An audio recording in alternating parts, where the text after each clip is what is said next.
Dr. Emma Pierson pressed her palm against the laboratory's biometric scanner, watching the red light blink 3 times before turning green. The CDC's Level 4 containment facility hummed with filtered air and the distant thrum of generators. She stepped into the airlock, allowing the decontamination mist to envelope her hazmat suit while reviewing the morning's reports on her tablet. The image of her 8-year-old daughter Lucy's sleepy face from their video call that morning flickered through her mind.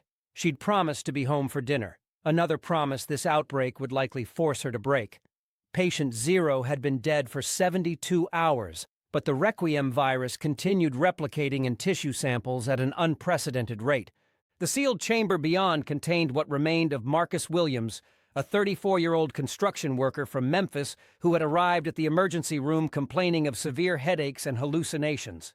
Within 6 hours, his brain tissue had begun liquefying. Within 12, he was comatose. By hour 18, his body had started decomposing while his vital signs remained stable.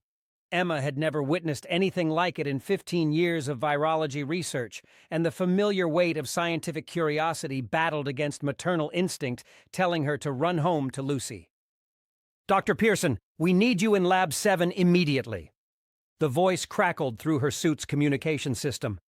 Emma recognized Dr. Amanda Foster's tone, urgent but controlled, though Amanda's usual sardonic humor had been absent for days now. Emma sealed the observation chamber and made her way through the maze of corridors, past dozens of researchers in identical white suits, moving with purposeful efficiency. Lab 7 housed the virus samples extracted from William's cerebrospinal fluid. Emma found Amanda hunched over a microscope, her breathing rapid through the comm system. Security footage played simultaneously on Amanda's workstation. Grainy hospital corridors from Memphis General showing shadows moving without bodies, elevator buttons pressing themselves, medical equipment activating spontaneously.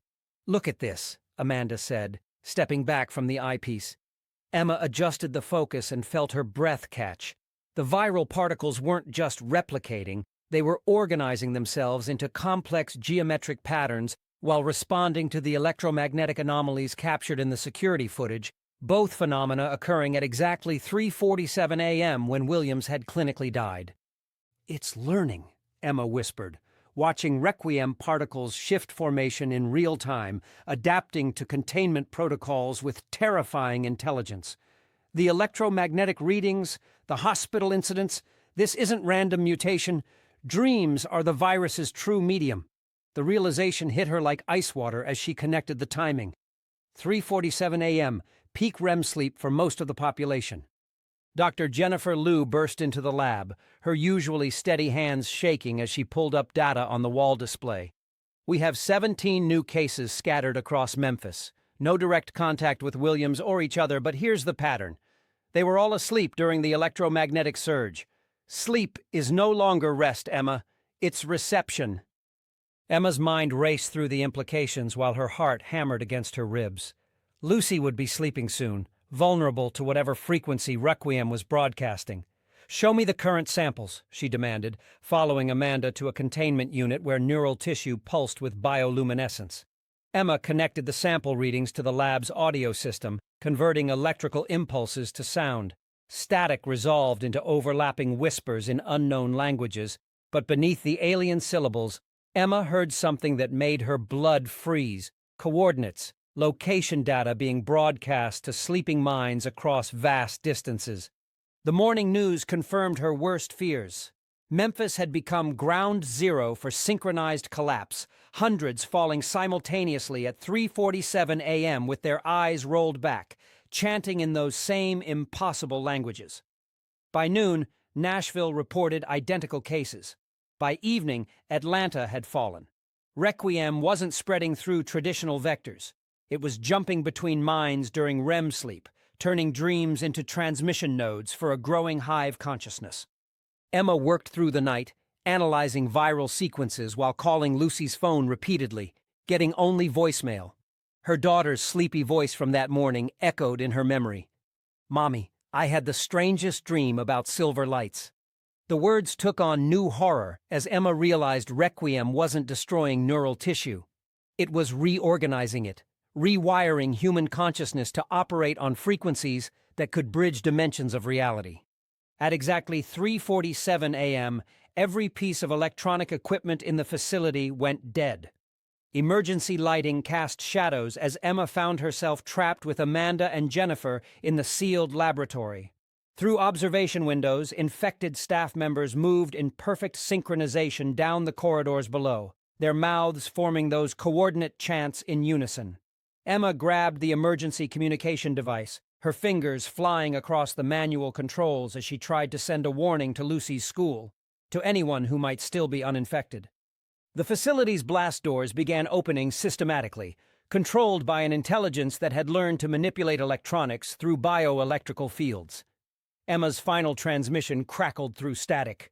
"Requiem is not a virus. It's an invitation. Do not sleep. Do not dream. It's waiting in the space between thoughts."